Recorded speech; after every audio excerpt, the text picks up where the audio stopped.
Bonjour à tous et bienvenue dans cette vidéo de SVT Facile consacrée au programme de premier enseignement scientifique et au chapitre Le son, un phénomène vibratoire. Alors vous avez ici une photographie d'un violoniste en train de jouer du violon et on peut se demander comment décrire les sons d'un instrument de musique, en l'occurrence un violon, et la sensation sonore qu'il procure.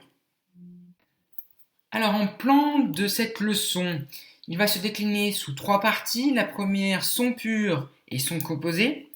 Deuxième partie qui traitera du niveau d'intensité sonore. Et enfin, on terminera avec les notes produites par les instruments de musique. Pour commencer, comment un son est-il produit grâce à une corde et de quels paramètres sa hauteur dépend-elle? Son pur et son composé. Le son musical, c'est un phénomène périodique. Il s'agit de la propagation dans un milieu matériel, solide, liquide ou gaz, d'une succession d'ondes de compression et de décompression. Dans le cas d'un son pur, le motif élémentaire a une forme sinusoïdale. C'est ce qui est représenté avec le graphique ci-dessous. Dans le cas d'un son composé, le motif élémentaire est différent et il dépend de l'instrument utilisé. Le spectre d'un son composé présente plusieurs pics, comme vous pouvez le voir sur la représentation graphique ci-jointe. La fréquence du premier pic est appelée fréquence fondamentale. Elle correspond à la hauteur de la note jouée. Il s'agit donc du nombre de motifs élémentaires qui se répètent en une seconde. Les autres fréquences qui apparaissent sont appelées harmoniques.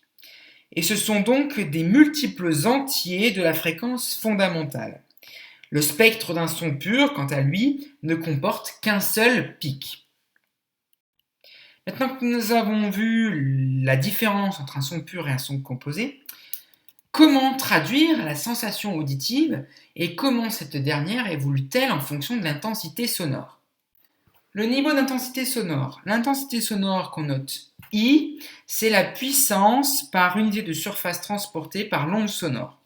Elle s'exprimera en watts par mètre carré, autrement dit, plus on s'éloigne de la source et plus l'intensité sonore diminue. Les valeurs de ces intensités sonores s'étalent sur une grande échelle d'ordre de grandeur, et donc le niveau d'intensité sonore qu'on note L va permettre d'utiliser une échelle plus petite et plus proche des sensations auditives. Ce niveau d'intensité sonore L se traduit par l'équation suivante. L est égal à 10 fois log de I sur I0, avec L le niveau d'intensité sonore en décibels, I l'intensité sonore en watts par mètre carré, et I0 qui est l'intensité sonore du seuil d'audibilité qui est égal à 1 10 puissance moins 12 watts par mètre carré. Le seuil d'audibilité correspond pour une fréquence sonore donnée à la plus petite intensité sonore perçue par une oreille humaine. Pour une fréquence par exemple de 1000 Hz, ce seuil est de 1 fois 10 puissance moins 12 watts par mètre carré, ce qui correspond au niveau d'intensité sonore de 0 décibels. Maintenant que nous avons vu donc le niveau d'intensité sonore, comment se produit le son d'un violon et d'où provient son timbre? Les notes produites par les instruments. Lorsque l'on frotte la corde d'un violon, elle va se mettre à vibrer. Cette vibration engendre un son composé. La fréquence du son composé produite donc par une corde dépend de plusieurs paramètres.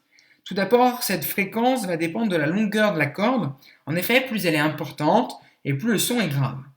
Elle va aussi dépendre de la tension de la corde. Plus elle est intense et plus le son est aigu. Et enfin, elle va dépendre de la masse linéique, autrement dit de la masse d'un mètre de corde. Plus elle est grande, plus le son est grave. La vibration de la corde peut se décomposer en une somme de vibrations plus simples qu'on appelle des modes de vibration. Les fréquences de ces modes correspondent en fait aux harmoniques du signal sonore. Le premier mode vibre à la fréquence fondamentale.